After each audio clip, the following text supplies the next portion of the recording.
Good afternoon, everyone, and welcome to the Innovation Network for Health and Social Care in Wales. It's great to see everyone starting to make their way in. So, like I said, welcome to the meeting, the network meeting. My name is Jonathan Morgan, and I'm going to be chairing the meeting today. I work at Life Sciences Hub Wales as a Vale-based healthcare project lead, but I've been looking after the network for the past couple of meetings. So it's great to see people starting to come in and so many names that we recognise from the network. So this is fantastic. So I hope all of you will have had a chance to have a little look at the agenda for the meeting today. And what you might have seen is that before the meeting starts, we've kind of opened up a bit of an opportunity for everyone to do a little bit of open networking. Now, when we had the meeting in January, and we really reached out to you as members to understand what you wanted from the network and what you wanted it to look like.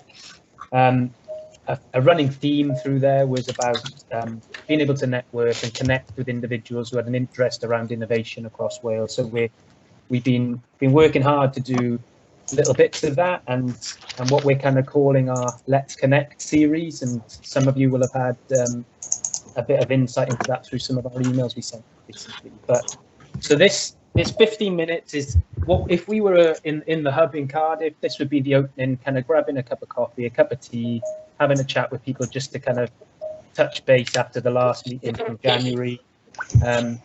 So feel free to use the chat, and we really would like to encourage people to kind of say hello, say who you are, where you're from, and what your roles are, just to kind of help us develop this network and this community setting that we're trying to work on developing in the innovation network. So welcome to anyone who's just joined. Welcome to the Innovation Network for Health and Social Care in Wales. This is the spring meeting, the online meeting of this network. And it's great to see so many people and many coming back from joining us after the January meeting, which was our first online meeting. The meeting is being recorded, just so everyone's aware. And the meeting recording will be shared with network members following the meeting. So just for everyone to know, we have got this open networking session for now, and this is just an opportunity for you to kind of slowly get your head into the space around the network. You know, I understand people will be probably on back-to-back meetings, so this was just a bit of a gentler approach to the start of the meeting. Feel free to use the chat just to kind of introduce yourself if you're new to the network, and if you feel happy to, just share a little bit about information about yourself. We also want to use the opportunity for the network for you as members to share any opportunities, anything that you're aware of that will be worth people kind of getting involved in. So we've just got some hands up. I don't know if anyone wanted to kind of have any comments or. Just that I can't see a chat. I thought there was one to start with, but now it's disappeared. So you should in your.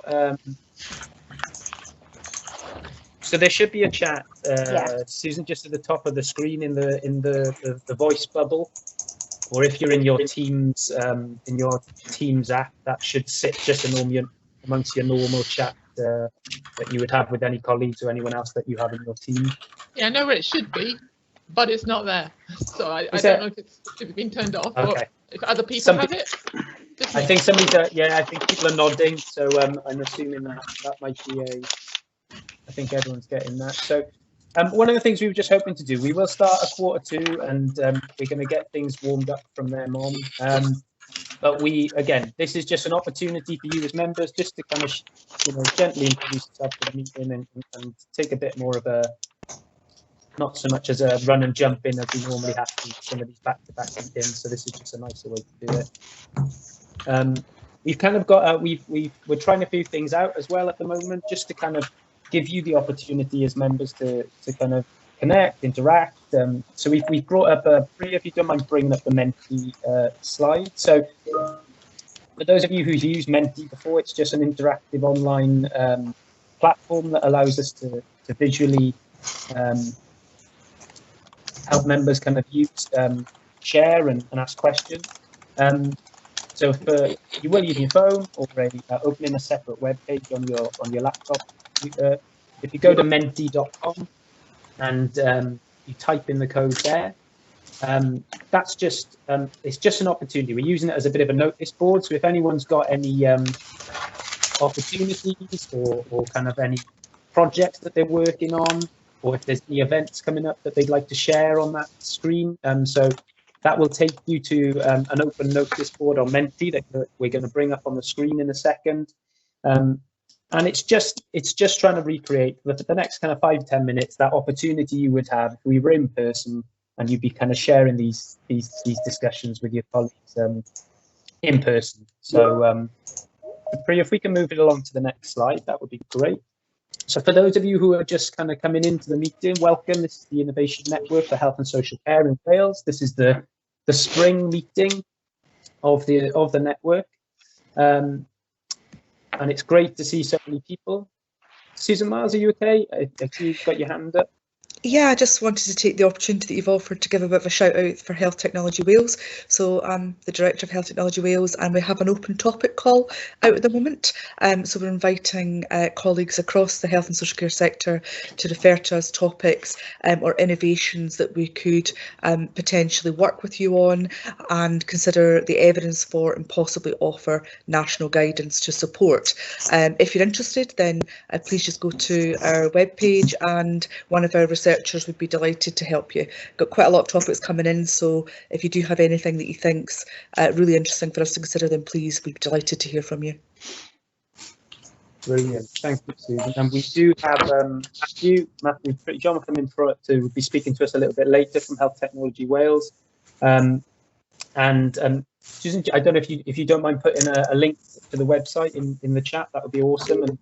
And absolutely, so the open call has been live now a number of weeks, am I right? And yes, it's live and it closes on the 7th of May. As people will be aware, we have an annual call. We do maintain topics consideration throughout the year, but this is our kind of a once a year big call to get a clutch in the door for us to prioritise the best ones. So yeah, so technically it closes on the 7th of May, but I wouldn't be too upset if it was, a few days either side of that. It'd be great to receive them, and certainly I can post a link. I have to confess, I've got Sue's problem. I can't see the chat link either, but certainly find a way to share it.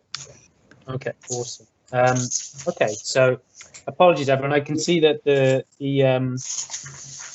link for Mentimeter isn't playing ball for us this morning and today, but I can see that there's certain people who are able to use the chat, and I can see that kind of working through quite nicely now, but and some that may not. I see Alistair, my colleague, has just put the new code for Menti in, which is 1798425.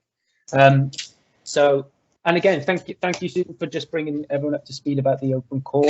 And it is a great opportunity for anyone who is working in the innovation space and wants to kind of put a topic forward to our colleagues in Health Technology Wales for their review. And yeah, so take a little look at the link, and I'm sure if Susan can't get herself bring herself onto them, I'm sure that one of my colleagues will put a link to Health Technology Wales's website, and Matthew will be talking a little bit more about that later.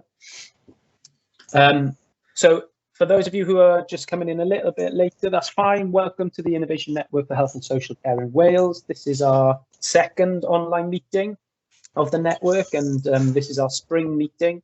And today's meeting is focused around learning and development, and I'll be going into a little bit more about the agenda just when we kick off in about 5 minutes time. So if anyone wants to grab a drink or a coffee or a tea just before we do start, then please do. We wanted to kind of give you all a little bit of space at the beginning of the meeting just to kind of slow down and get yourself ready for the meeting and for what we have on offer today. I believe that the new code is up for Menti, so we've got it up on the screen there. So if anyone feels like they'd like to share any information or any links to anything that's happening at the moment, think of this as just your Innovation Network notice board. That again, what we can do is we can we can download the content of what is being shared and again share it with everyone who's attended the meeting today, so that you can get sight of it after the meeting. Thank you, John McIver. John's just shared the link to Health Technology Wales's website in the chat, which will take you to their open call link as well. And also it's got some other information on their website about some of the other topics that they've reviewed in the past. So that might give you a bit of insight into the type of things that they review and the type of things that they've looked for with previous topic calls. So again, feel free to use the chat to introduce yourself and just kind of let everyone know as you're coming into the meeting. But we will be starting in a few minutes, and we'll be getting underway with the agenda for today.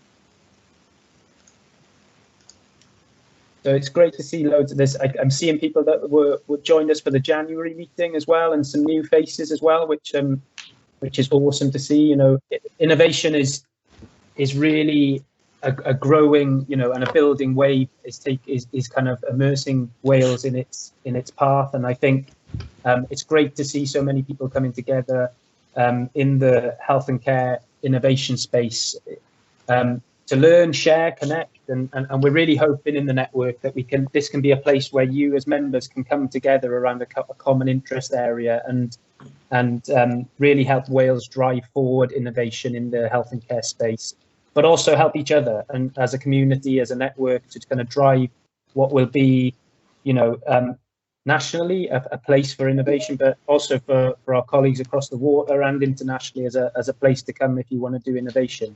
So we've still got people entering and coming in, so great to see that people are joining us, and we will be starting in a few minutes.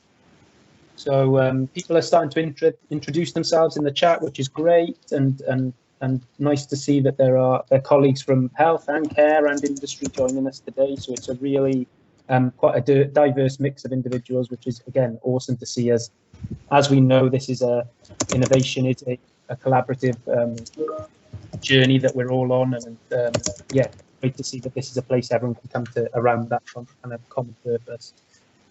Melissa, nice to see you. And so yeah, if anyone does have any issues, we did have a bit of an issue with our link earlier, so we do apologise for that. But we can blame Eventbrite for that as our host for registration. So, but it seems that people are coming in and starting to work quite nicely now. So last minute or so for people to just grab a drink and settle in, ready for the meeting. And the theme for the meeting today is learning and development around innovation. We've got a fantastic agenda set, and we've got some really great presentations, some really exciting opportunities for you in the learning and development space in Wales. And then we've got some chances for you to kind of go into some breakout rooms and have a bit of a taste and a bit of a more interactive element to the meeting. So it's not just us talking to you, you know, it's a chance to listen, a chance to learn, and maybe, you know, time giving a chance to ask some questions in those breakout sessions. Okay. So this open networking 15 minutes is something for us to play around with, a bit of a test. So it's just to kind of, we'll be getting some feedback over the next couple of meetings, just to everyone's thoughts on these kind of let's connect opportunities. And yeah, we're really keen to hear people's thoughts on how we can keep this, whilst we're working online and we're not able to do things in person, how we can, you know, really try to help you connect and get in touch and understand who else is on the network as membership, you know, and what we can do to try and help connect you and make this work. So we're at the 2:45 point. So I'm going to formally start the network meeting today. I'm also going to put a disclaimer in. I've got three children under the age of 4 in my house today. So if you do hear a lot of screaming and shouting in the background, I do apologise. But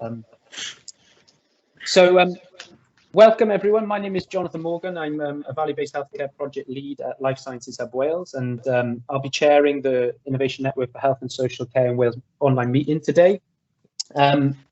It's great, like I said, to see so many people on the call and many faces that we've seen before in previous meetings, but also new faces and new names coming up on the meeting agenda. So that is awesome. You know, we really want to build this community within the Innovation Network, and it's great to see that is happening on a regular basis. We are recording the session just to let everyone know. And like I said earlier, this will be shared with members of the network who follow in the meeting, just so that they can, you know, there's reference points that you can go back to following the session today. We do have a hashtag that we'll be using alongside the session, which is LSHW Innovation. So hashtag LSHW Innovation. So if you use social media, feel free to kind of use that in your tweets or in any of your social content that's going out today. Can I ask everyone just to make sure that they mute if they're, because that will just help with some of the feedback that sometimes happens with these meetings on Teams. But yeah, fantastic to see everyone. And it's been a few months now since we all met in January, and that first meeting just really acted as a starter to the year, and we were really looking to kind of pull out where Wales was at from an innovation point of view. We've still got a couple of people on the call who presented for us on that day, and I know that since that meeting, some of those documents, those surveys have actually been written up and have gone live. So if anyone, I don't know if Tom James is on the call, but if he's able to, maybe Tom, if you're able to share a link to the final the survey that happened from a national basis, that would be awesome. But today is really about learning and development, and what is available in Wales for you as innovators, for you as individuals with an interest in innovation, to learn and develop and really add to your toolbox of skills that will help you drive any project around innovation forward and make it more effective and more efficient and obviously more successful. So, like I said earlier, we've got a number of presentations to get through. We've got some opportunities for you as members to get to know each other a little bit, and we'll come to that a little bit later. And then towards the end of the session, we have got a couple of breakout sessions, which will be about 20 minutes each, which we're going to be splitting you in half, and we're going to be putting you into one or the other, just to give you a chance to listen to some of those the organisations and the opportunity, the members of the teams from the institutions and organisations that we have on the call today, just to tell you a bit more about their offerings, and also give you a bit of a taster about what they do at their with their teaching and what that looks like. So just a bit of a reminder to everyone, if you can mute yourself, if you're just joining us, it just means that feedback doesn't happen when people are presenting. But yeah, we will crack on. And for the start of the meeting, we've got our and some of you may have seen in the last week or so, there's been a big launch of what in Wales we're calling the Intensive Learning Academies, and we're really lucky to have representatives from each of those academies with us today, and they're going to be talking about their about the academies and what they have on offer, and what you as members and as innovators and individuals in Wales can do to join them on that journey. So without further ado, I will start with, we've got, first up, we have from the ALPHAcademy, which is led by Bangor University. We have Nicola Cano, who is the Pro-Vice Chancellor and Head of College for the College of Human Sciences. And Nicola's going to be telling us about the ALPHAcademy. Okay, over to you, Nicola. Thank you very much, Jonathan. So can everybody see my slide presentation? Jonathan, can you see that? That's good. Yeah, okay, absolutely. Fantastic. Right, well, thank you very much for the opportunity to present to you this afternoon. Both professionally and personally, I am delighted to be here today to see the concept of the Intensive Learning Academies that was outlined in A Healthier Wales coming to fruition for the benefit of our population and for our health ecosystem. Further, moving forward, as the academies develop, we have a fantastic opportunity in Wales to showcase our work in a coordinated way at a global level. So to orientate ourselves, I'm trying to move this slide on now. There we go. So in terms of the intensive learning academies, these were outlined in the Healthier Wales policy, and that was to establish intensive learning academies focused on the professional capability and system leadership which we'll need for the future. So in January 2020, we had an intensive learning academy workshop where it was articulated that as a nation, we will kickstart capacity building in core areas by establishing a number of small intensive learning academies focused on the professional capability which we'll need in the future. These will act as hubs for developing the skills and expertise needed for sharing knowledge and good practice, for translating research into outcomes, and for working with external partners. Graduates of the academies can then take a leading role in supporting the redesign of systems policy in key areas and act as informed advocates of change. So a number of universities and health boards put in proposals to establish these intensive learning academies, and 3 of us were successful. These 3 academies, the first which I'll be presenting on for the next few minutes, is around the Applied Learning for Preventative Health Academy, so the ALPHAcademy. And this will provide opportunities to support and develop leaders who are able to think with a cross-sector and service perspective and deliver change with firm knowledge and wide networks, with prevention at its core. Then we also have the All Wales Intensive Learning Academy for Innovation in Health and Social Care, and the Valued-Based Health and Care Academy. So in terms of the ALPHAcademy, I suppose the question is, why prevention? Why is that the core for this academy? So the view that prevention is better than cure continues to grow in relevance. And indeed, as populations become progressively affected by multimorbidity and avoiding long-term disorders, both the urgency and the need to focus on prevention and illness is increasing.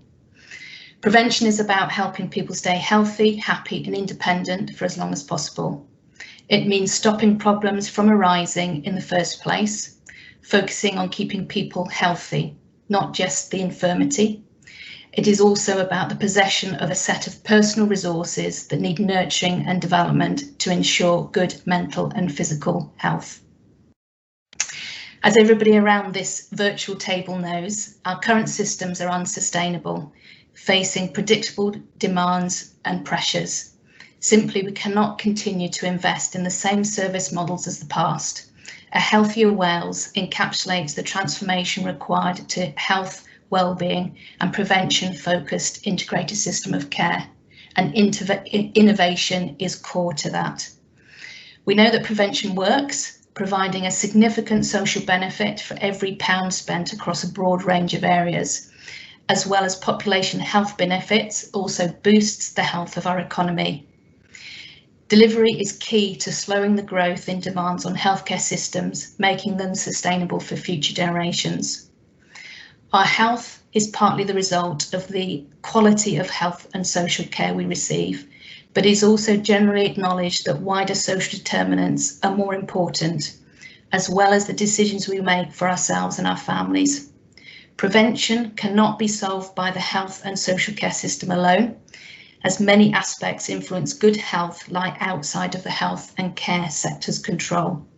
Cooperation and co-production is needed across the sectors. And in Wales, we have a wealth of experts, and we need to improve our connections and interconnections and interdisciplinary working. And in terms of value-based healthcare, the idea of care delivery value chain begins with prevention as an initial step of the cycle. Now, with regards to this particular academy and co-production, when we put in the expression of interest to Welsh Government, we had some key individuals from North Wales contributing to that expression of interest. And you can see the list of individuals here, from the chair of the BCUHB Health Board through to the Vice Chancellor at Bangor University, through to the Medical Director, Executive Director of Public Health for BCUHB, Mark Bellis from Public Health Wales. We had social services input. And then at Bangor University, where this academy is delivered from, we have the College of Human Sciences. And within that college, we have 5 schools. So the School of Medical Sciences, the School of Health Sciences, the School of Psychology, the School of Education, and the School of Sports Sciences. So we have a key and very rich educational background and also research background to help inform this academy. Then when we went forward to the full business case, we had input from the North Wales Regional Partnership Board, National Resources Wales, Social Care, Education, Housing Association, Sport Wales, Third Sector, the voluntary sector, private, and then also with regards to the research we have international reach. So the key messages that we took away from the engaging with the stakeholders was about the importance of this academy to drive, to be a driving force to transform our health ecosystem, to enable leaders to plan, develop and evaluate a shared and inclusive vision for their organisation, and to help leaders to effectively lead innovation in practice. And in terms of the educational provision, it was key that it was flexible for those people who wanted to engage, that the research would drive the innovation, that there was access to expertise and then networks. So in terms of the ALPHAcademy and what will it actually do, a key aspect to this is the educational provision, and we have a skills escalator, which I will unpack over the next couple of slides. We have at the bottom here workshops and microcredits and flexible delivery modules that lead into master's provision and then PhDs and professional doctorates. One of the key aspects that came forward from the stakeholders was the need to have flexibility in that delivery and options for people to do these programmes from 1 through to 3 year provision. So if I focus in on this Masters, the Masters will be an MSc in Prevention and Health Equity. And as you can see from the bottom of the slide here, individuals can sign up for workshops that then lead into what are known as flexible delivery modules that can be cashed into your PG Cert in preventative health up through to the MSc. So this actually, as you know, we're here talking about innovation. For those of you that are in higher education setting, you will actually understand that this is quite an innovative way to look at your master's provision to have this flexibility. So in terms of the flexible delivery modules, as I've said, these are workshops of approximately 5 hours each. They can be introductions through and then through to advanced workshops, or they can be residential. That was the original plan. This was also these programmes were developed back a year ago in March, and clearly we did not know we would be where we are now. However, the beauty of this is that we actually have this blended learning approach to delivery. The workshops are freely available and anybody can attend, and you gain a certificate, although if you want a certificate you have to pay for that through the online shop. But what you can then do is, as I said, cash those up into 10 credit modules, which have additional online lectures, and you register for those modules. And then there are assessments associated with them. In terms of the MSc in Prevention and Health Equity, this is the example of the full-time provision. And you can see here the module outlines, or the module titles for each of these 10 credit modules. So for example, in September, the module is around creating a learning culture, health equity and human rights, coaching and mentorship. And these are flexible delivery modules that actually have workshops associated with them. Then there are core modules here in white, and again from the stakeholder feedback, it was very important for people to be able to do research and projects that were actually based within their work. Then here, January 2022, you follow through with modules in healthy behaviour change, mental health and wellbeing, move more, sit less, leading by example, systems leadership, principles of prevention equity, and work-based research project proposal, leading then into your work-based research dissertation. Now, linked to this, what we're doing in June is actually we're having a taster workshop. So this workshop is being led by Professor John Parkinson, who is a behavioural psychologist, and he has actually worked with the UN on systems leadership and the key aspects around behavioural change. He is also on feeds into the Welsh Government COVID task group as well as a behavioural psychologist. So that is a really quick run through of the educational provision, the flexible working that we have within this setup. There are other elements as we move forward with the Academy as it develops into masterclasses, alumni support, and then research aspects. The other key element here also is our international reach, and members of the who go through the Intensive Learning Academy will have the opportunity for alumni support and reach into those research centres. How am I doing for time, Jonathan? Yeah, you could probably about another minute to go. Okay, great, thank you. Okay, so it is our ambition to develop an internationally recognised academy to develop leaders in Wales who are able to think with a cross-sector and service perspective and deliver change with firm knowledge and wide networks and with prevention at its core. For further information, this is the website, so bangor.ac.uk ALPHAcademy. So there we've got information on the full masters. You can sign up for the workshop around the healthy behaviour change, and we also have scholarships for the flexible modules and also the full-time master's provision as well. Last week we appointed our Academy lead, Dr. Nathan Bray, and he will actually be doing one of the sessions later on this afternoon. There we go. So I had 10 minutes to do a whistle-stop tour of what we've been developing over the past sort of year, 18 months. Very difficult, but hopefully you get the flavour. Prevention at the core of the Academy, educational and research opportunities. We've listened to various stakeholders, and we would be delighted to have as many of you as possible sign up for workshops, the master's provision, and please do get in touch with us if you have any further questions. Thank you.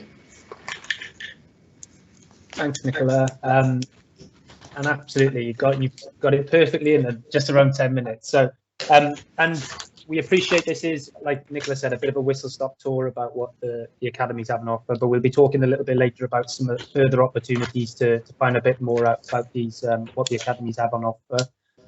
It is great to see prevention, up there as a core, a core topic in itself, really, and this has been a big thing that Wales has been working on over the past couple of years, but it is absolutely paramount as we move forward in the future of the NHS, and it's great to see that Bangor are working with the other academies to really drive this innovative approach and innovation through Wales. So thank you very much, and yeah. Thank you for the opportunity, Jonathan. So fantastic. So next up we have the All Wales Academy for Innovation in Health and Social Care.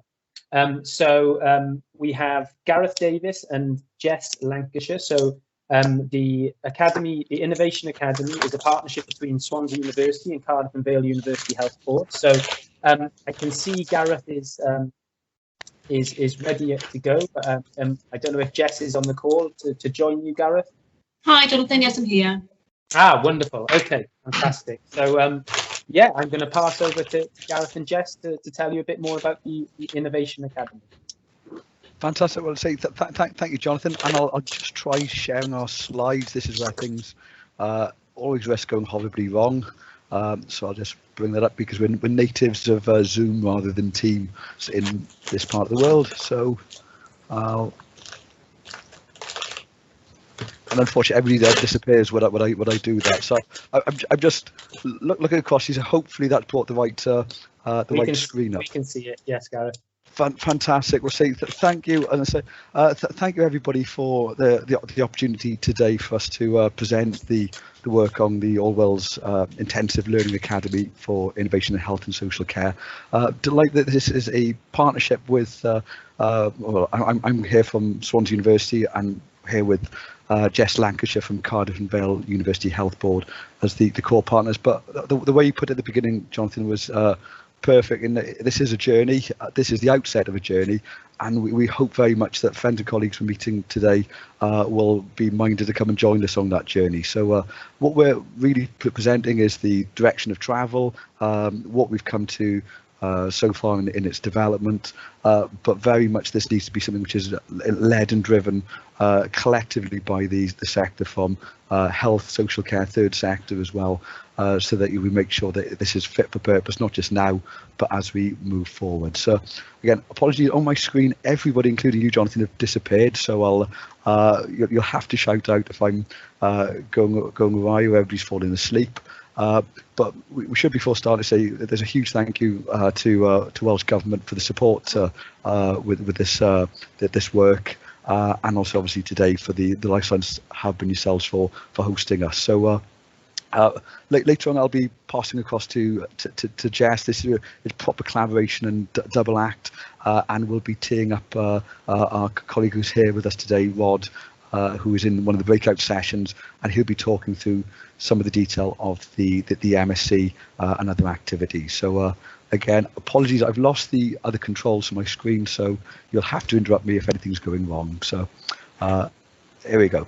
Anyway, as we just heard, the Intensive Learning Academy, or Academies, part of Healthier Wales, and that is the programme sponsored by Welsh Government. And there is Nick who's describing the work in Bangor. I'm delighted to say that working with Nick and also Hamish, who you see here with the value-based Health and Care Academy, that this is something that we have been developing, so that rather than being three completely separate academies, it is something where the learning opportunities then are interworkable, so that if there are aspects of learning which relate to various parts of an individual's career, then we're trying to make it as accessible and as effective as possible for learners.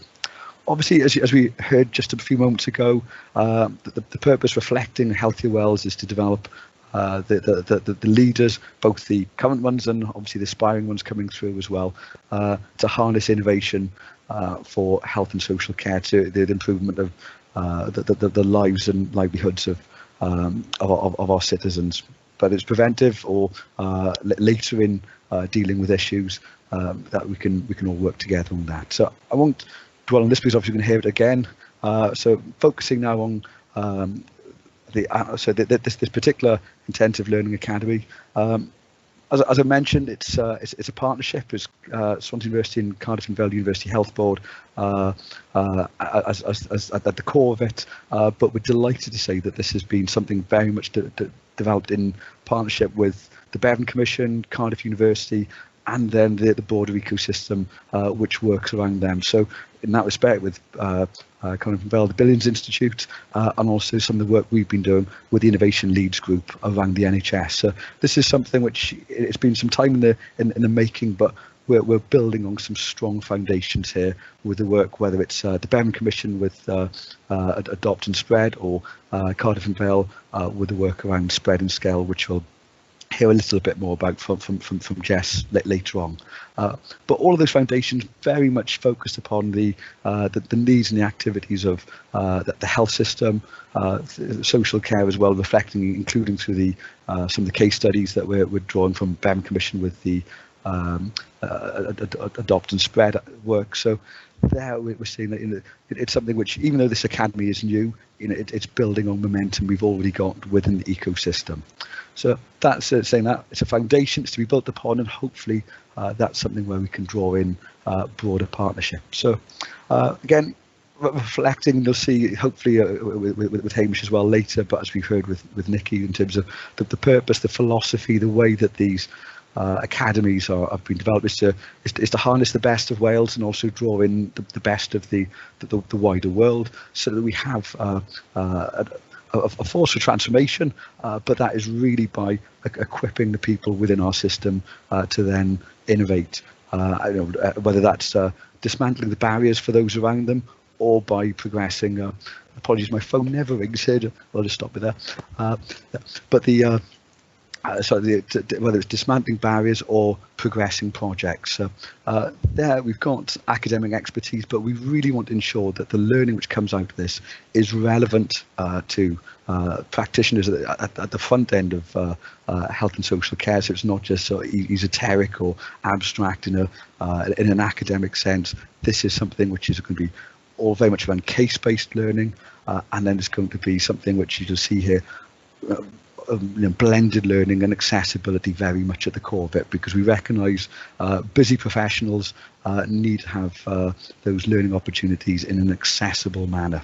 So anyway, that's the philosophical bit. Well, what does it look like? Well, in terms of offerings, not to say there are 3 stages or 3 levels of intensity, but rather there will be, in order to make sure that that the breadth is widely accessible, there will be introductory courses based on virtual learning environments or websites, but there with much more richness to that, case-based, drawn both from within Wales and further afield. Then there will be longer learning experiences. Again, some of these are building on work which is already underway, so pointing there to some of the experiential learning hub and spread and scale innovations around Cardiff and Vale. Also work such as the intensive learning week, which is building upon the Bevan Commission. So those are going to be hopefully sort of more residential and in person than currently possible, but those are things which are coming forward, and particularly the spread and scale piece that Jess will be describing in a few moments. That's complemented as well by the academic course end of things, which it may look as if it's going to be more traditional fare from academia or from universities, but again, much like you've heard from Nikki, and you'll hear with Hamish, these are new courses which have been developed very much around case-based learning, and that allows then learners to use their professional context, the projects, the activity that they're embedded in and engaged in day to day. That can become the focus of their learning. They can then use what is from the taught components, apply that then into their work to the benefit of the organisation as they develop. I've obviously got to give a plug for the breakout session that we're hosting in a few moments, and that was where Bob Thomas, the programme director, will be talking through how that works, how it's accessible as well. We've got full and part-time, or sorry, use the new terminology, flexible delivery mechanisms around that, and there's obviously an open call, and grateful to Welsh Government for the sponsorship there. There are a number of funded places available, so be delighted to see either yourselves or if this can be promoted amongst your organisations to colleagues to come onto that. There are also doctoral or research degree opportunities as well. Obviously that's far more bespoke, so something which I would suggest would be worth having an individual discussion with whether it's Cardiff University, Swansea University, with the relevant leads. So that is sort of whistle-stop tour of the architecture of the Intensive Learning Academy. Something obviously which we're launching, or particularly with the intake in after the summer for the MSCs, the other online provision learning experiences coming along shortly as well. But it's very much where we have that invitation or the call to arms. There's always going to be a logo vanity slide, whereas this is the one where it wasn't just some of the people who were been involved in the sort of development of the proposal and the CILA. We couldn't actually get them all along there and have it vaguely legible. So in short, we'd be delighted and keen to see all of you engage in this in some way. So please let us know, how you would like to be engaged, because there's a whole range of ways that we can work with you. I'll stop babbling for a moment. I'll pass across to Jess, though, who's going to pick up on some of the specific opportunities which Cardiff and Vale are leading upon. I'll do that by releasing the screen, and hopefully I can pass across to Jess now. I can see Hamish, but not Jess. Jess, I don't know if you got the slides, or did you want me to share them for you? I will endeavour to find them. I was hoping you would keep driving, but that's absolutely. I'll keep going, and I'll put my mic off, and I'll just shout slide when you want the next one. Fabulous, lovely. Thanks so much, everyone. So really delighted to be here today with you all. Cardiff and Vale Health Board are so excited about the opportunity that the ILAs provides for us. I'm just going to take a step back from the ILA programme and just reflect on the last year we've had, and it has been extraordinary. It has been unlike any other we have experienced across health and care systems across the world, and it has really inspired the Health Board to think about what is it we need to be investing in the future to really continue what we learned in our response to the pandemic. So we saw the amazing things that we can achieve, we saw the challenges that it presents to individuals, teams and organisations, and we saw that working in a boundaryless way is really, really essential to impacting the health and care outcomes for the people that we are here to serve. And so in response to that, and building on the really exciting work that's been done over the last few years, learning from the Canterbury system, the Amplify programme, Cardiff and Vale Health Board have set up the Dragon's Heart Institute, and I'm really delighted to introduce this to you today. And the Institute is the place where we will deliver our commitments in the ILA, and it's a space for radical collaboration across organisational boundaries. And we have 5 key ambitions around identifying wicked problems, fostering multi-agency, cross-generational networks of leaders, developing transformational leaders of the future, delivering brilliant work in an agile way, and building collaborative and mutual success. So this is going to be the home of our ILA programme, and I will conclude with a short video about this and an invitation to find out more if you'd like to hear more. So the Institute will host our part of the ILA. We're really, really delighted to be able to complement all of these fantastic academic offers with very immersive experiential opportunities for people that are engaging across the health and care system through the lens of innovation. Could you go on to the next slide for me, please, Gareth? And the overall programme is called CLIMB, and what we're wanting to achieve is creating a self-sustaining generation of future leaders by providing experiences and opportunities within a safe and supportive environment for people. And there are 4 things we really want to make sure we do through our programmes. We want to inspire people, we want them to learn about themselves and the knowledge and practices they need to navigate the changing world. We want them to achieve and celebrate their successes through ongoing opportunities to collaborate, and we want them to connect across organisational and sector boundaries with opportunities to build multi-generational networks. And we're really drawing on our international partnerships to develop very, very compelling programmes in partnership with Cardiff University and ERLAB to give different opportunities for people to think about innovation, think about what is needed for the years ahead, and build the relationships and capabilities that will enable them to navigate that. Next slide, Gareth. And then we're really delighted that the Spread and Scale Academy will continue to be funded through the ILA programme and through CLIMB. Some of you may have been on that, and I think this is a really great example of giving people very practical tools that they can take forward and apply in the work that they are doing. And we're really delighted that actually one of the alumni from the Spread and Scale programme has actually been able to take his challenge forward in partnership with the Cardiff region team. And we've actually just launched a challenge fund around simulation technology for tracheostomy training. So that's a really great example of providing someone with an opportunity to think differently about how they can tackle the problems that they have, and then provide ongoing opportunities to scale, adapt, take that forward through the broader things that we are doing within the Institute. So I'm going to move on to a video. Gareth, I don't know if you're able to play the video or if you want to switch to me to share it. There we go.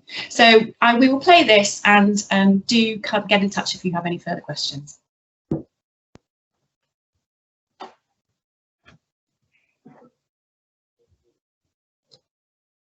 Gareth, could you unmute yourself if you're still muted? Gareth, if you are sharing your screen, you will have had to check that you want to share sound when you do share your screen. So that will mean that the sound won't come across at first. I believe it's just music behind it, Jess, is it? Yes. Yeah. So shall I risk of breaking the technology? Shall I just share it without the sound? Come along.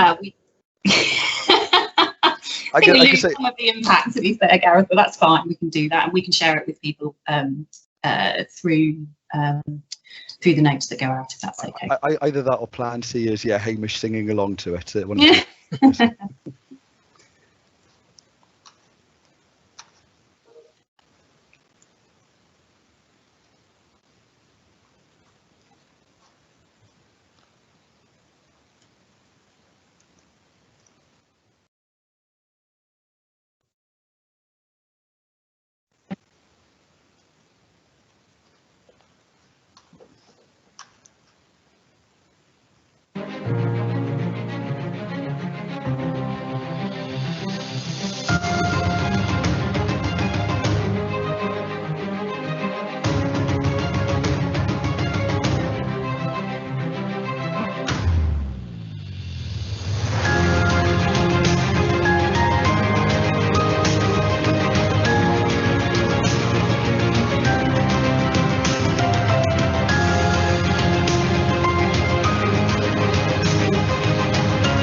Thanks, Gareth. Back to you, Jonathan. Brilliant. Thank you both. That was great, and what a wonderful video to finish on. I really like the sound of that innovation boot camp. I just have visions of people in Roath Park doing burpees and innovating at the same time. But yeah, sounds great, guys. And I think there's some things coming through the chat, and what really kind of stands out there is all those collaborative organisations that are on that list. And I think it really shows that, shows that innovation is a collaborative approach, and this is what the academies are working towards. And like you said, Gareth, it is a journey that we are on, and collaboration is central to that, and to make it work and make it successful. And just on a, and just say that thank you for giving us the opportunity to present this today. I think Jess put it beautifully in terms of saying the year we've been through, and it really has demonstrated what teamwork can do, and the video captures that. So it really is that call to arms. Please, we're here to help further that journey. So our details are available, obviously, through yourselves and directly there. But any questions, any issues, please don't hesitate to get in touch, and we look forward to working with you in the months and years to come. Thank you. Brilliant. Thank you, Gareth. Okay, wonderful. So we'll move on. Just because I'm conscious we're a little bit behind, but that's fine. We can make it up a little bit later. So so next up we have Professor Hamish Lang, who's the director of the Value-Based Health and Care Academy down at Swansea University.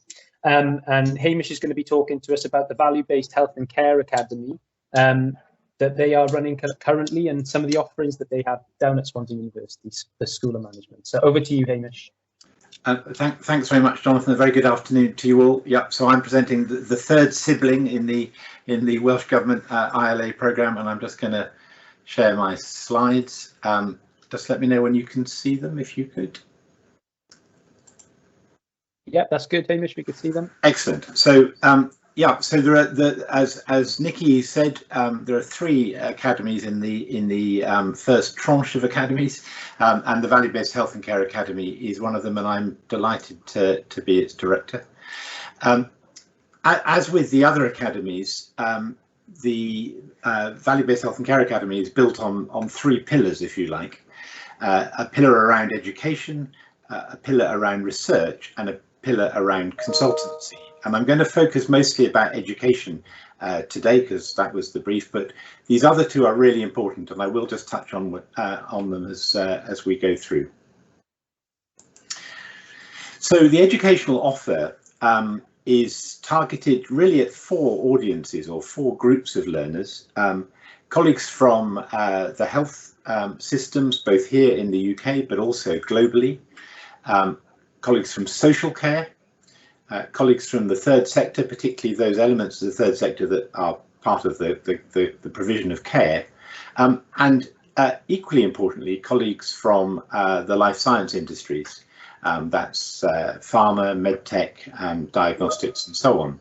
And actually, we think it is really important to have those 4 groups of people learning together, sharing perspectives, understanding each other's challenges and viewpoints, and really creating a common language and a common narrative around value in the provision of health and social care. So our educational offer has 2 elements to it. It has so-called credit bearing, that these are courses that are accredited by the university and their degree level or diploma level. And as you've already heard from Gareth, we've created a brand new MSc in Swansea University, an MSc in Advanced Health and Care Management.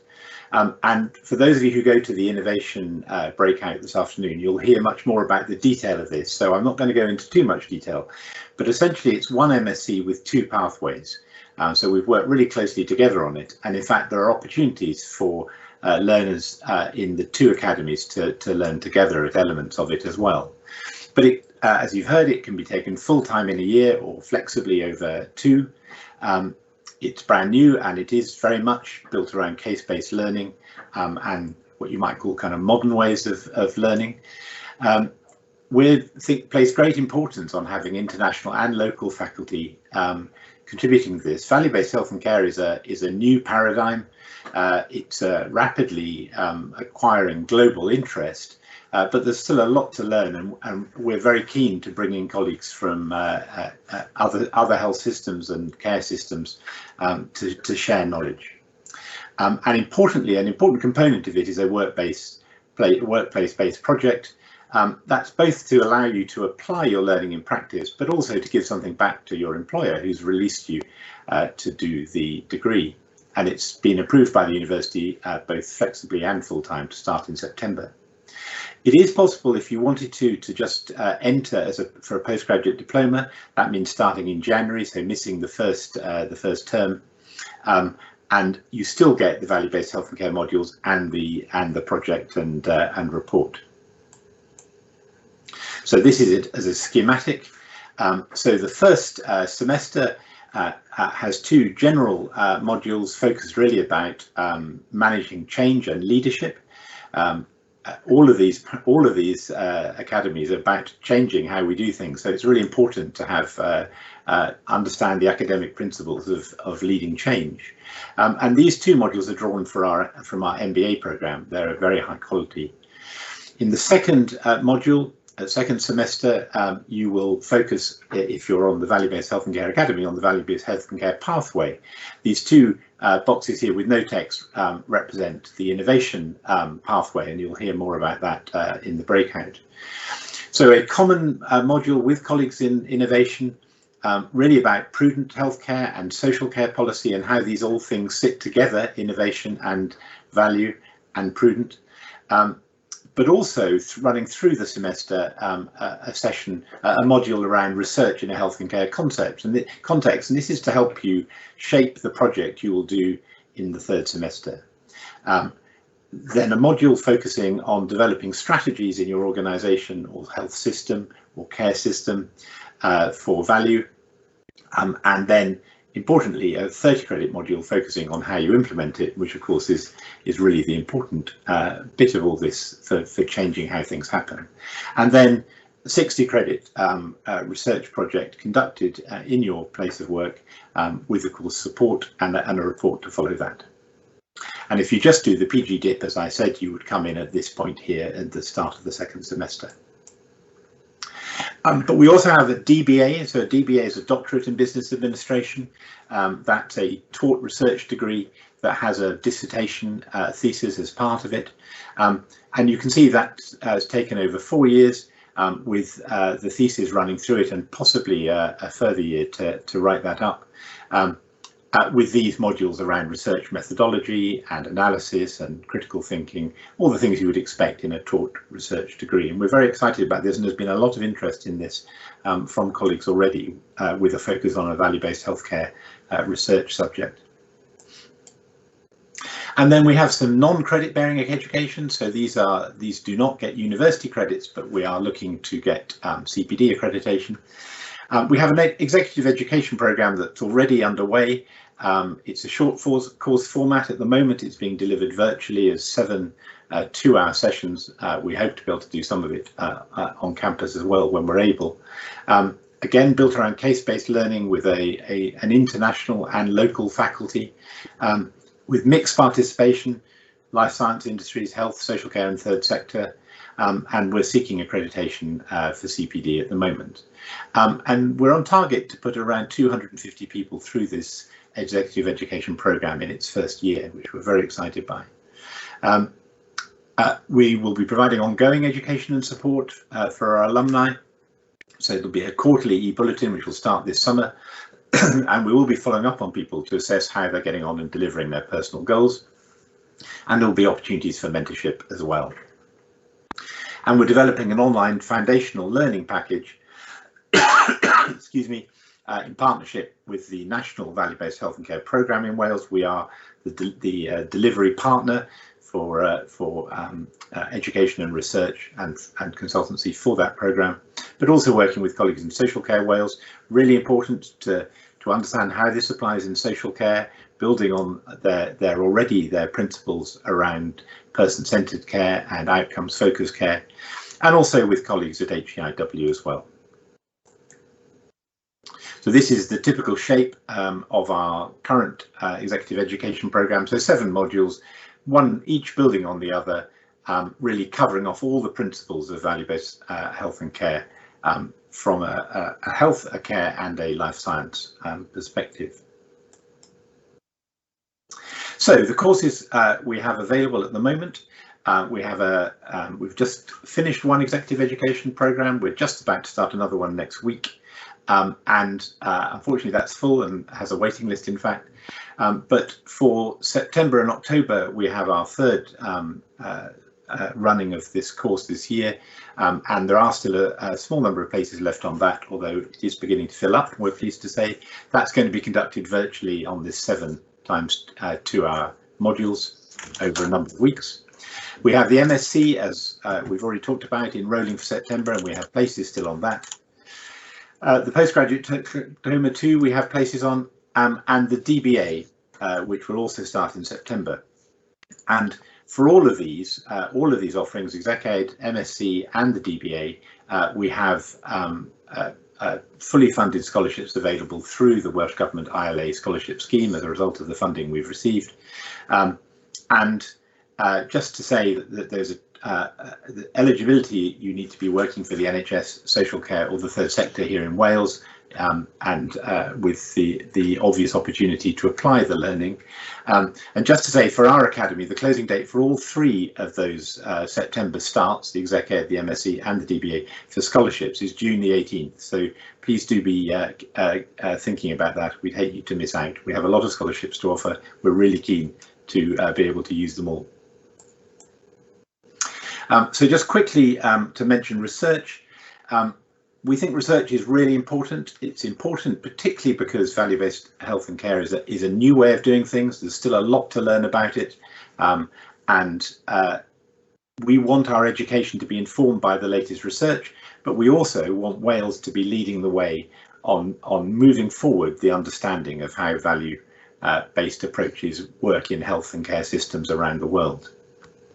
And we have around £800,000 worth of research grants at the moment in value-based health and care in a number of different areas, working predominantly but not exclusively with the life science sector, but also with health systems as well, and indeed with NHS Wales.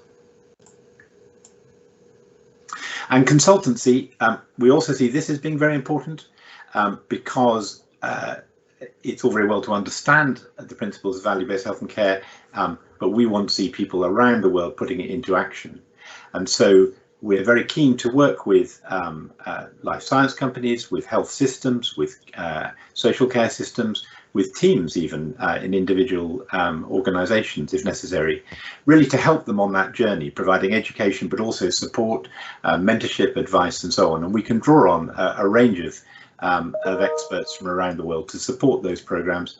And in fact we have a strategic partnership with a company called Sprink, led by Dr. Tom Kelly, who was at ICHOM, who's a global expert and works closely with us as well. So again, as you've heard from all of them, lots of partners involved and lots of work have gone into these academies, and we work very closely together as well, as you can probably tell as we've gone through today. Just to say, if you want more information, we have a website, of course, and there's full information on there, including about scholarships.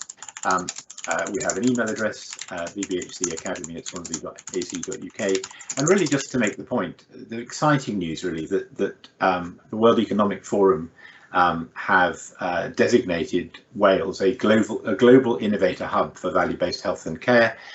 It's the only country in the world to be designated. We are at the forefront of this, and we were very pleased in the Academy to be part of that application from Wales, and we're really keen to help you on your value-based health and care journey. So please do get in touch, do apply for our posts, and if you want a scholarship, please do it before June the 18th. Thanks very much indeed. Thank you, Hamish. And again, just a great example of what is on offer from the academies for individuals across Wales and beyond, and internationally, and across across the rest of the UK. And I think value-based healthcare is going to be a staple in Wales, and we are, as a country, internationally known for the efforts in driving this forward and what we have done so far. So it's great to see that Hamish and his team are helping the rest of the rest of us across Wales to go on that journey with them. So yeah, great to see.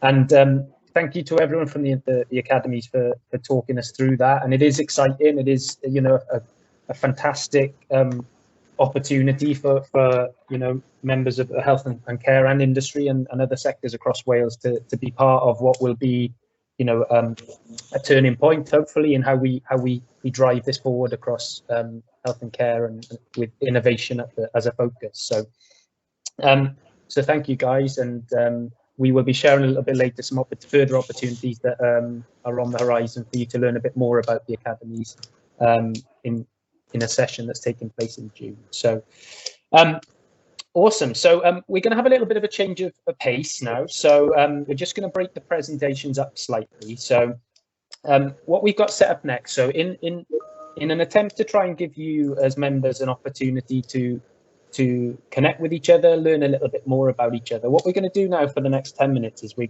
just going to break people. We're going to set out certain breakout rooms. We're going to put people into groups of 4, and we just want you to kind of get to know people a little bit more. So we're asking that when we get into these rooms, you're going to be in with 3 other people. We're going to ask you to just share your name, your role, where you come from, what organisation you work for, and maybe just tell each other something that a project or a change that you're looking forward to being involved in, or a project that you are involved in. And it's there just to kind of drive this community spirit and really help each other know and understand the range of expertise and knowledge that is available within this network. And it is deep and it is wide, and this is just an opportunity for us to help each of you understand that and get to know each other a little bit more. So in a few seconds, my colleague Priya will be just pressing the button, and you will all get moved into some breakout rooms. And yeah, all I ask is that someone takes the first step to start the process of introductions. And what we'll do after 10 minutes, we'll bring you back into the room, and we'll carry on with the rest of the presentations, and then moving on into the breakout session. Apologies, everyone. I think everyone may have had the same experience where they were mid-conversation and got pulled back into the ether that is the innovation space. But I hope everyone found that really useful. And I know personally, for me, it was great to kind of just get to know people a little bit better. And I just off the back end, I heard people talking about sharing information and maybe some contact details. So that's great to hear. And I think really kind of shows demonstrates the value in just getting some time to talk to people about what they're doing and kind of what they're looking forward to and what they're interested in. So please do use the chat if you want to kind of share some of those details, or if you're happy to, or again, if you want us to share any of your details onto a specific person, then I'm sure we can facilitate that as well. So I can see that maybe there's some people who are lost in the internet, maybe because we started with more than we've come back with. So I'm just wondering if some people are not back with us. But I hope you found that really helpful, and we're looking to kind of do some more of that as we move along with the innovation sessions. But I'm gonna move us along, so I'm conscious of time. So like I said, I hope you enjoyed that. What we've got now is we've just got some more presentations from which are going to be talking about again some of the opportunities across Wales for learning and development. So I'd like to introduce Matthew Prettyjohn, who's the principal researcher at Health Technology Wales, and Matthew's just going to be talking about the advanced health economics and health technology assessment workshops that Health Technology Wales offer, and going into a bit more detail about some of the upcoming workshops that they've been working on at the moment. So over to you, Matthew. Thank you very much. Hopefully this will work.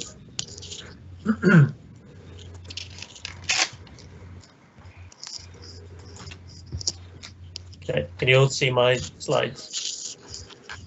Yeah, we can see those. Right. Okay. So yeah, I'm really here talking about our workshops that we do. I guess, yeah, just a quick I'll start with a quick overview of what Health Technology Wales is, because I presume a lot of you might not be aware of us, and then go on to talk a little bit about the workshops and give you a little bit of a taste of what sort of things we include within that workshop are. So to start off with them, Health Technology Wales, we're a national body whose aim really is to deal with these three pillars of identification, appraisal, and adoption of new technologies into health and care settings. So we're primarily a guidance producing organisation.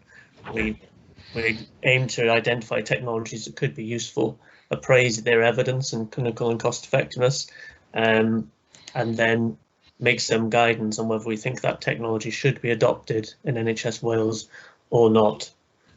And in terms of our remit, we're aiming to cover all types of non-medicine health technologies, which really is a lot broader than you might think. It's not necessarily particularly techy, although it can be.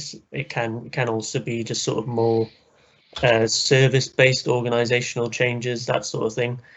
So yeah, a couple of examples of the type of things that we look at there. We're talking about this medical devices, your diagnostic devices, digital technologies and apps, social care and public health interventions as well. The remit is, even though we're called Health Technology Wales, the remit is broader than just health. It does go into the social care aspects as well. So yeah, that's our remit. And like I say, the aim is to look at those technologies in terms of their clinical and cost effectiveness evidence and produce guidance.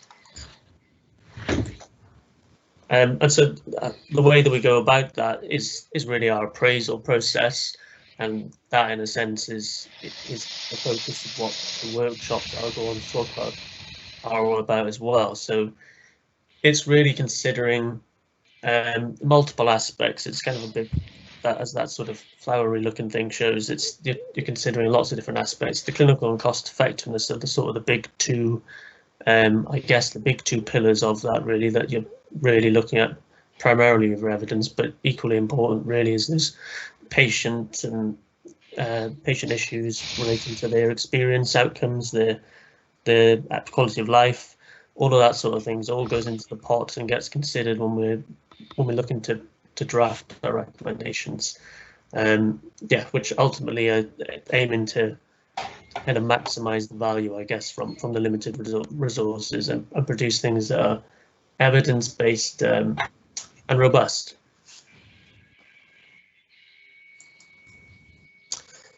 So the meat of this really is to kind of give a plug to our workshops, I suppose. Part of our remit of Health Technology Wales, as I said, our core remit is really that guidance producing function, but we also have a role around generally aiming to improve the literacy around health technology assessment and health economics. To date, what we've done is we've offered these 2 workshops. I should add that they're free workshops. So there's no cost to attending the workshops. To date, we've had these 2, HTA 101 and Health Economics 101, which, as it sounds, really is looking to be a very basic overview, introduction to those 2 aspects. So I guess really aimed at people that perhaps don't know anything about those things and maybe just have a small amount of knowledge, just very simplistic overview of those areas. What we're aiming to do kind of imminently, I suppose, is to produce some more advanced courses, so an advanced HTA workshop and an advanced health economics workshop. So what I'll do is I'll just go on to give you a little bit of a flavour within a couple of slides, because I know we're running short on time. So to start off with, I should say, why do we need HTA? What's the point of all of this? Well, really, there's a couple of big things really, but I guess first of all, you want to say, is this technology safe and effective to be used? That's kind of the first bar, I suppose, that has to be cleared. Secondly, then is the technology more effective than standard care? Would assessing and producing guidance on the technology, would it reduce the kind of variation in care that you sometimes see? Let's have a postcode lottery or some other reasons why there might be inequity of access. And then the last aspect, which is, as a health economist, is particularly interesting to me, I suppose, is the cost effectiveness side of things, which really is just saying, okay, the NHS has finite resources. That implies that when you decide to spend more in one area, it necessitates spending less somewhere else. So what we're trying to do in economic analysis is estimate whether the gains that we get from new spending outweigh the losses from what's been displaced. So in economic terms, what we'd call the opportunity cost.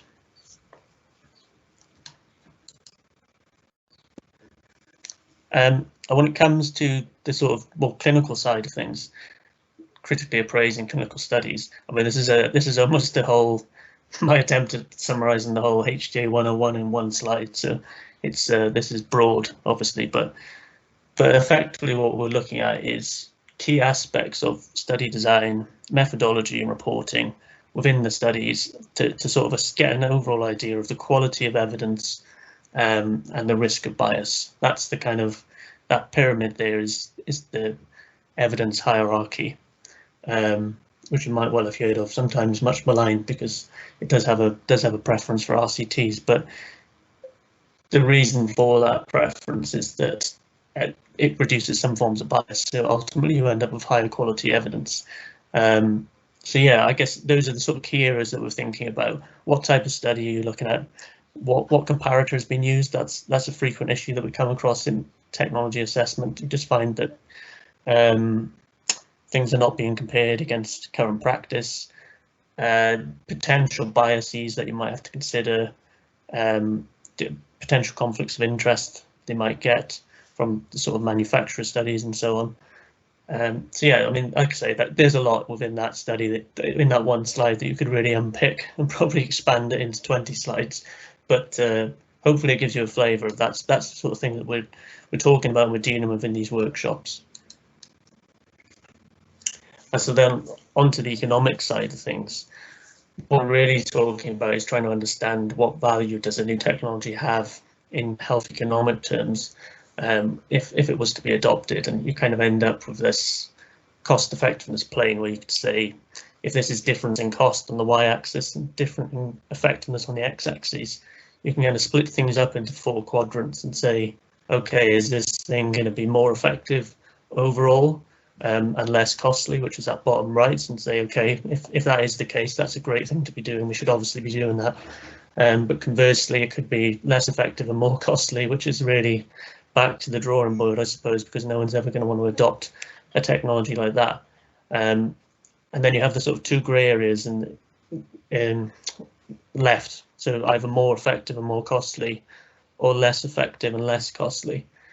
And really, to decide in those instances whether something's going to be cost effective or not, you have to go down the route of building a full-blown cost effectiveness analysis, which allows you to do something like this, where you can make comparisons against the cost effectiveness threshold, which you may well be aware of. It's the, we're talking about using ISA values now and comparing things against that sort of threshold. So yeah, doing that allows you to say if something's under £20,000 per quality, it's cost effective, and if it's above 30,000, it's not cost effective, and if it's somewhere in between, there's probably a little bit of wiggle room. Yeah, again, there's a lot underpinning this one slide, which I'll partly go into in more detail in the workshop, just to get in my own plug for the workshop later. Part of what we're going to be doing in there is thinking more about technologies in terms of their economic value and how that impacts the sort of economic analyses that need to be done for that technology to be appraised. So yeah, that's it from me. I should probably get in another plug for the open topic call, even though Susan did at the outset. We do have an open topic call at the moment. So if you'd like to suggest a topic for us to consider for appraisal, then please do visit the website and do that. Thank you very much. Thank you, Matthew. And again, the health technology assessment, health economics is a big part of innovation. So it's great to see that there are opportunities out there for people to learn a bit more about this. I'm going to keep things moving on. I'm just going to move on to our next presenter. And I'd like to introduce Jared Evans, who's the Managing Director of PDR International. And Jared's just going to be talking to us about human-centered design and some of the offerings that PDR have for innovators across Wales looking to learn and develop their skills. Over to you, Jared. Hello, everyone. I'm hoping you can see me. I'm going to share my screen badly in a moment. Let's see what comes up. Let's have a look here. Oh, hang on. I think we're in the right place. So, let's give me 1 minute. Let me just do that. Come on. There we go. Can you see a nice big logo? It seems to be in presenter mode at the moment. Jared, oh, you've got the wrong page. Hang on. Bear with me a minute, sorry.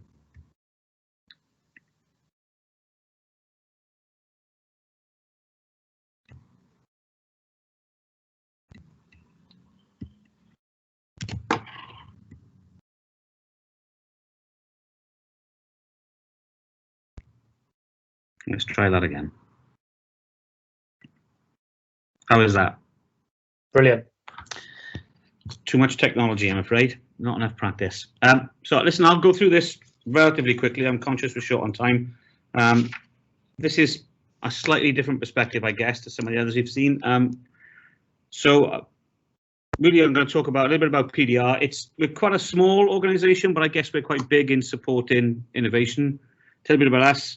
But specifically, I'm going to talk briefly about one approach to this, human-centered design, and how really some other organisations, so I'm going to take a slightly broader perspective than what we would normally do today, about how they're using this type of thing for the challenges that they have, I guess. And then briefly touch on the ways that we support some people kind of picking up on some of this knowledge and supporting them in what they do. So look, PDR, I'll go through this very quickly. We're odd, I think would be the best way to describe us, slightly weird.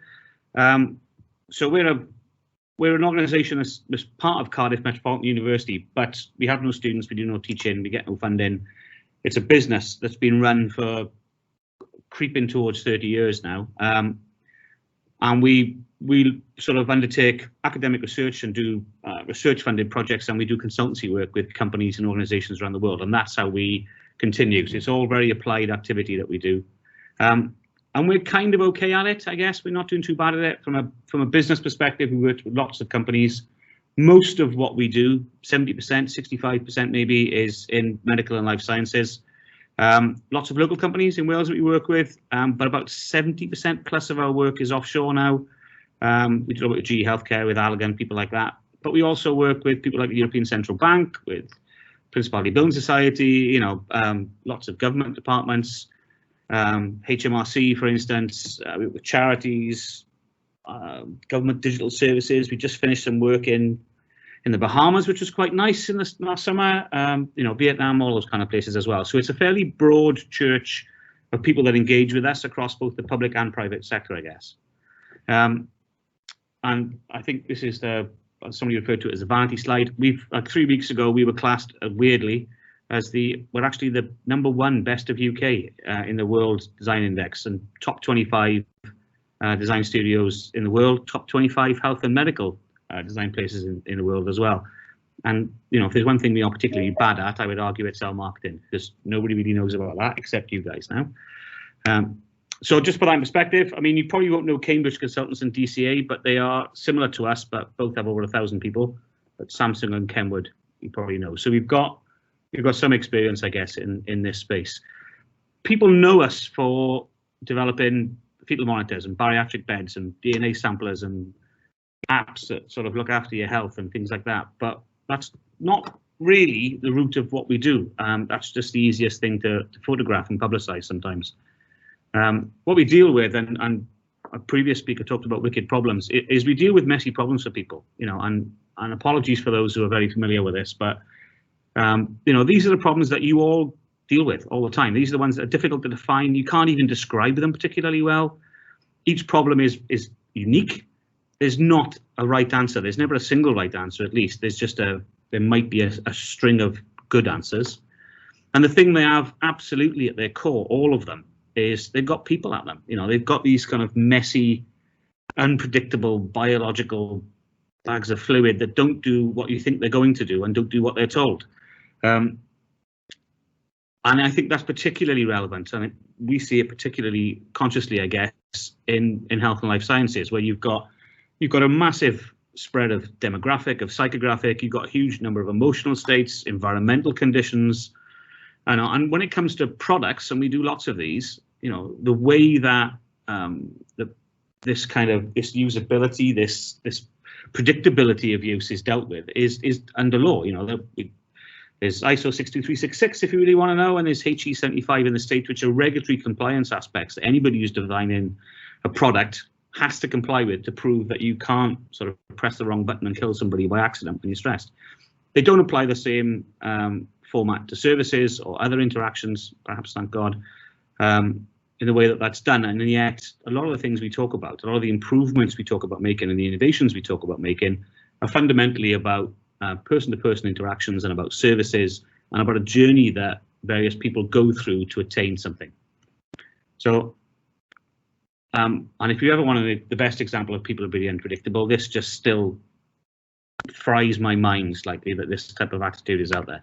But so we have PDR takes this human-centered design approach. We've been doing it for 20 years now, and this is something you'll see this a lot. It's something that's very, I dare carefully use the word trendy at the moment. It's in every kind of research project that's been put out there. And it's an approach to innovation. It's an approach to understanding how to solve messy problems, which is based around very simply 4 core areas. Fundamentally understanding the user, generating and ideating these ideas, but then getting them tested, prototyping it, checking it, and going around in that loop till you get it right, until you do it. So the root of this work is the attainment of empathy. If you think about the teams of engineers and researchers and people I've got here, if we are designing something for, I don't know, if we're designing a coffee machine to go in Starbucks, for argument's sake, you know, we're not baristas. That's a very poor example, but being able to really see something through the lens of somebody else. This is the vehicle by which you fundamentally reduce risk of what you're developing and designing failing. And it's the way that you really sort of help to build and attain the chances that it will work, it will connect to people, they will understand the journey that they're walking through, and they will, you know, they will deliver on what you're trying to get them to do, I guess. The process that we follow for a lot of our project work and a lot of our training work is, you know, looks a bit like that, but it's a simplified version of this. But you plan it, you have to dig out the research, you do lots of this ideation work. And then the principle of prototyping and testing is not as complicated as people think. They can be very crude. But if you can get them back in the hands of users, you can get people to walk through or think through or talk through how they think they're going to interact with a service, whether it's a digital service or a physical service or anything else. That allows you to revise and refine it and implement something eventually which is more likely to actually work and actually deliver on what you're trying to do. So I'm whipping through this very quickly, but I thought I'd share some broader aspects of this, of the people who are kind of using this regularly to do what they need to do. So we do a lot of work with the European Central Bank, for instance, and although we can't tell you exactly what we're doing there, I mean, the challenge here is fundamentally about how they engage with their primary customers, and their primary customers are 27 national banks, and then about 1,000 secondary things beyond that. And how do they ensure that what they're providing as information, particularly in the context of a digital service, is working for them to provide what they need to do? Very similar with HMRC. So there's actually a very similar project we're doing at the moment with the Foreign and Commonwealth Office as well. And this is a little bit more about helping them to develop and to bring users, I guess, into their policy-making decisions about the way they construct their decision-making processes and the way that they engage with their end users, so that the products, if you like, that they're putting out there, the services that they're offering, are more likely to connect to people and are more likely to work. On the industrial side, you know, a good example would be somebody like Allergan. Over on there's a division of Allergan we work with over on the West Coast. I mean, the challenge they came to us with was slightly more commercial, and it was more along the lines of, you know, we've got 20% year-on-year growth with what we're doing. We've experienced that for 10 years. What do we do next? What is our product portfolio? What are our services? What do they look like? How do we get to $1 billion turnover in this case? So again, very much about really trying to gain that empathy. You know, lots of tools and methods to see and to understand and to really get into the head of the people who are using this and buying it and experiencing it, mapping out that user journey, understanding the touch points on that journey, and then using those insights that you generate to start to think about the solutions and to test those solutions that you're going to put out there. And if you fancy having your fat frozen, then these are the guys to go and see. I mean, it's already tripled its, it was launched in January, it's already tripled its sales levels than predicted. There's the actual core device, but there's a lot of services that go around that. Do that. And then finally, just as an understanding, you know, Principality Building Society. This isn't about developing products necessarily. You know, here's an organization that's got quite strong societal roots, actually, and really wanted to develop something to help children learn the value of money and learn how to save, especially when everything is instant now, and especially when money is not physical anymore. So again, exactly the same principles we'd use for HMRC, or we use for some podiatry care we're looking at the moment, or that we'd use for anybody else. Same for this, and you know, in this case, it's Dyma'r and the Dragon, obviously, and a range of digital services and other things that go around that allow a child to start to learn some of these things and to build a savings part and to get grandparents involved that build from that. So the way that obviously we do this as a service for lots of people, but we, you know, Hamish described earlier on the 3 pillars of the organisation, and we're the same. It's knowledge transfer, it's consultancy, and it's research. And the knowledge transfer side of what we do really covers 3 aspects. We've got standard training courses that we do custom training solutions, and we do collaborative projects as well, which is slightly larger in nature. So they're all based around this double diamond human-centered design process, which is the one you'll see publicized a lot and is used a lot.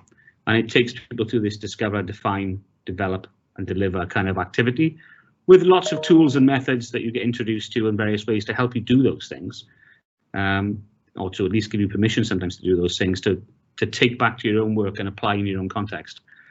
The standard training courses, they are things like Spark and Prompt.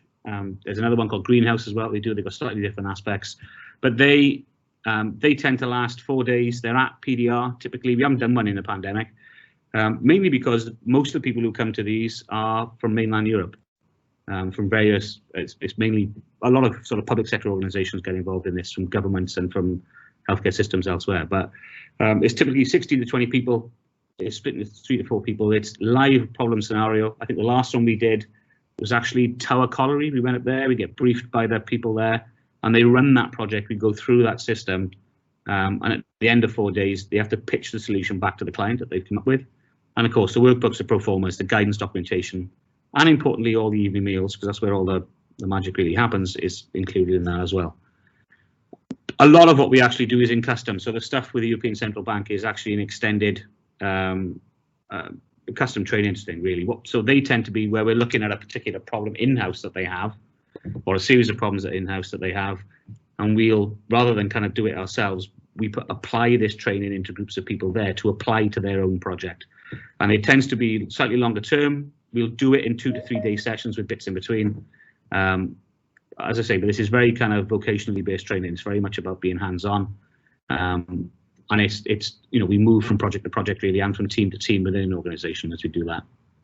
And then the last one I'll mention is, and we do a lot of this, we do collaborative projects, often research funded, often with other organisations as well. So we've got 3 major ones at the moment: D4I and User Factor. We are training about 150 organisations across Europe. They're coming to an end at the moment, actually, again in innovation. And we're doing one with Cardiff University, University of South Wales right now, called Cluster, where we're supporting and training, believe it or not, the creative and television industries to how to become more innovative and how to build in this user-centered design process to what they do. So again, it's multiple centres and it's custom programs of work, I guess. And I'll leave that on there. You know, people say some nice things about what we do. They tend to find it quite useful. It's the practical nature of it. That's the aspect of this, I guess.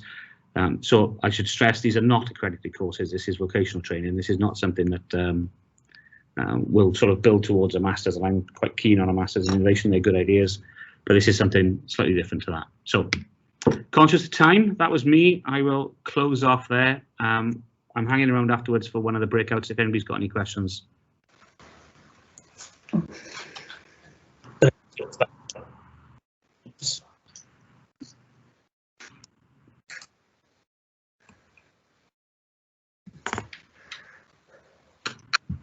Matthew, I'm sorry we cut you in your prime then,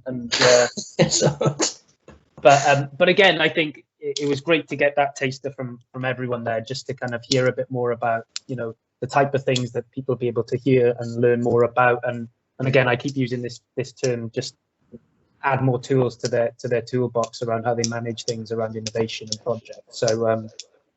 So we have made it to, well, we have got to the end of the meeting, and I say made it to the end, but apologies if it's felt a little bit kind of skipped through and rushed, but it's been a great meeting. And you know, I'd really like to thank all the presenters and everyone who's contributed today, and I really hope that it's been a good opportunity for everyone to just see the fantastic quality and of opportunities that are there live in Wales for you as individuals to really learn and develop skills around innovation, but also completely develop those skills right across the innovation pathway. So whether it be the design, the products, or all the way up to the evaluation side of things around the health economics, there definitely is, you know, support and out there right across the landscape. So it is really great to see. So thank you again to our presenters, and for the, you know, for those of you who kindly kind of did the breakout sessions. And you know, like I said, that was a taster, a bit of a teaser for people to come back and kind of hear a little bit more. You know, we can share the information in our email after the meeting today, just to give you a little bit more information. But just coming towards the end of the session now, so we just wanted to kind of highlight some other opportunities that are happening at the moment. So Priya, if you don't mind moving us on a second. So just to kind of give you some insight into some of the other sessions that are happening in the coming months. So on the 1st of June, there is a session being that ourselves at Life Sciences of Wales are delivering with REW, so Respiratory Innovation Wales, and that's going to be around innovating for value in respiratory healthcare. So if any of those of you are on the call or have team members of your team with an interest in respiratory care, then this session is going to be a 2-hour session looking at value-based healthcare in respiratory medicine and what that means and how that is going to be moving forward in Wales. So that's going to be a really exciting session, and I think one of my colleagues will be sharing a link to that in the chat. We've also got some other sessions taking place. So again, we've been lucky to hear from the innovation from the intensive learning academies today, but there will be another opportunity on Wednesday the 9th of June, where there will be multiple sessions, both through from the morning all the way up into the evening, where you can join. And I think my colleague Alistair has just popped the link in the chat. So think of that like an open day, with a virtual recruitment fair, where you can go, or you or your colleagues or members of your team can go and ask a few more questions, learn about what's going to be on offer, and find out how they can sign up. So that's on the 9th of June, and that should be in the chat right now. Also, for us in Life Sciences Hub Wales, we're just some of you may be aware of our Healthy Thinking podcast, and that has been a great way of us sharing some of the learning that we've had from Life Sciences Hub Wales. But we are what will be coming soon is the new series of Healthy Thinking. So again, we put the link up on the screen, but I'm sure someone will put it in the chat. And just if you wanted to go back and look at the most recent series, there's some really interesting things on innovation and value-based healthcare and a number of other projects that we've been collaboratively working on. But there is a new podcast series coming out. So just to give you a bit of insight into that is coming. And again, you will find all that information on our website. From an innovation network point of view, I really hope you've enjoyed today. We've really tried to take on the feedback from you from last time and try to make this a more interactive, a more connective environment for you as members. And I really think the kind of breakout session earlier in the meeting really was a good opportunity, and the chat was going pretty wild after that. So it shows that sometimes we've just got to be able to tell each other about what we do, what we like, and what we're interested in, and it does really generate conversation. I'd like to thank our members who were kindly filled in those member profiles for us that we sent out in the emails in the past couple of weeks. Really interesting to get a bit more detail about what people are about and what their interests are. The next meeting for the Innovation Network is going to be on the 27th of July, and it will be at the same time, 1:30 till 4. So, we would encourage people to get that in your diary. We will be getting the registration link out to that pretty soon. The Let's Connect series that I talked about in the beginning, we are going to really be trying to put every effort into develop that, and with your support, trying to just improve this community and really develop it. Collaboration again is a theme that has run through all the discussions and all the talks today. But like I said, we can use the network and all the individuals for support, and it is a community. And I think I've seen that in the chat today, that it just takes a bit of conversation and opportunities and discussions really fly off in multiple directions. So that is great to see. I would like to say thank you and thank you for joining us. And it's been a bit, I appreciate the meeting's been moving to and from, but it was all in the interest of just offering you variety and a bit of a different approach to things. The network is developing, so our plan is to bring together a multi-organisation steering group for the Innovation Network, and we will be pulling that together in the next couple of weeks. And that is just to really drive the Innovation Network and really bring a collaborative approach to delivering that. So that is our plan moving forward. And for the next meeting, we hope to have had at least started that process to really drive forward the content and the approach that we take with the network. So again, thank you for everyone for joining. We are coming towards the end now. We've got a bit of a treat in that today's session was about learning and development and learning through innovation. But we're going to share with you a video. One of our members, Kimberly Littlemore, who's on the call, and she is is from a company called Pocket Medic, and they've been doing some work with Cumtaff University Health Board. And we're just going to share a video. And I think what it does remind us is we can learn, innovation can teach us a lot of things about health and care, as well as we can learn through innovation. So we're just going to share the video as the meeting ends. And Kimberly's agreed to put some more information about herself in the chat as well, kindly. Yeah, we're going to play this out, and we're going to share a little bit about a video on some, which gives you an update on the work that Kimberly's been doing with Cumtaff around dementia. So we hope you enjoy it. Thank you very, very much, everyone, for joining us today. And yeah, we look forward to seeing you in July for what will be the summer meeting of the network. So Priya, over to you if you don't mind sharing the video.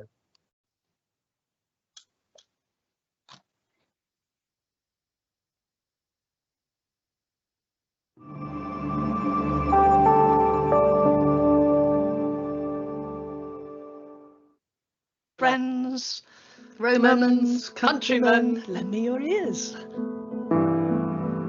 I just want to update you on the work that we're doing about dementia. I made a film with my mum and dad introducing them, Clive and Pauline Jenkins. They're both living with Alzheimer's disease. These are the guys. In the film we made with the Assistive Technologies Innovation Centre from University of Wales, we conducted an experiment just to see how some retinal screening technology could help us have some sort of insight into how my mum and dad see the world. I'm tickled by all this gear. Could you have a look at the spot again for me? Right. Perfect. Attic's retinal tracking kit opened our eyes and revealed all sorts of things to us, such as how checked shirts made dressing even more difficult than usual for Dad. What are you seeing? Lots of squares. We observed that clutter made once familiar tasks harder. Where the hell is the other one? That decluttering doesn't solve everything. Dad? Yeah? Where have you just poured the water? And from the response from Dad and the many people who watched this first experiment, we really appreciated the value of seeing dementia through the eyes of those living with it. Yes. What I wanted to do was use it to make a series of films that would help people learn best how to support people like my parents to live well. And that's what we've done.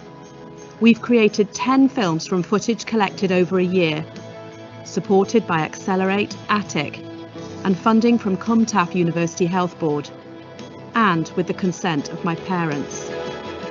I'm more than happy to let films such as this go out, showing the daft things I've done in my life, and will go on doing even yet more daft things, no doubt. Nothing's 100% in this world. And if, like me, you've got a memory which just dissolves and floats away and leaves me thinking, what the hell do I do now? Think of me and say, well, somebody else is a bit of a crank, so maybe I can get by on it. Where are you, Clyde? I'm in upstairs in the loo. Do you need the loo? No. We've got a great team of experts helping us to interpret what we see. People who are living with dementia struggle moving between tasks. So let's say he's gone to the loo, he's picked up a toilet brush and thought, that's the washing up brush, that's what I need. The two objects look very, very similar.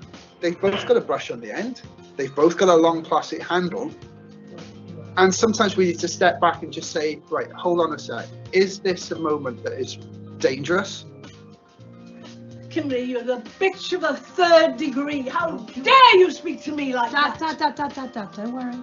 If you meet one person with dementia, all you can say is that you've met one person with dementia. Not everyone will have the same journey. People use the term challenging behaviour, but I don't like that word. What we try to do is use events as springboards for discussing general topics, like eating and drinking, or sundowning. There are no children to collect.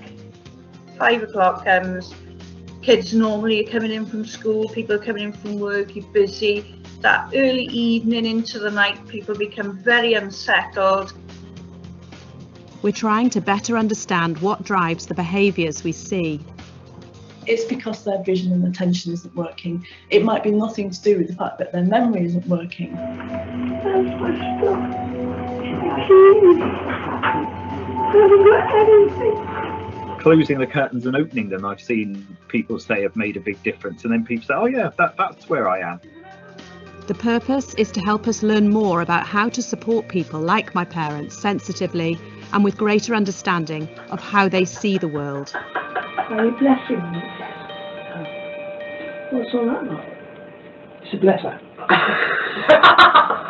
Never forget, you could be in those shoes one day. These films were made with love. Hug me. Give me the biggest hug you can in the world. Whee! And with huge respect for my parents who were prepared to document this phase of their lives. Shall I talk through what we're doing? Yeah, you go ahead. And I'll give you some of the The floor is yours. As well as the carers and my children who also agreed to share their experiences. The films have been evaluated by a wide group of people living and working with dementia. If you have any questions or feedback, please drop us a line. I leave you with my fabulous mum. So is this your dream come true? Your legacy is to be filmed in the last stages of your life? Yes, of course. This is your tribute? Of course. This is your swan song? Oh, absolutely wonderful. Can you play the part of somebody living with dementia? I am living with dementia.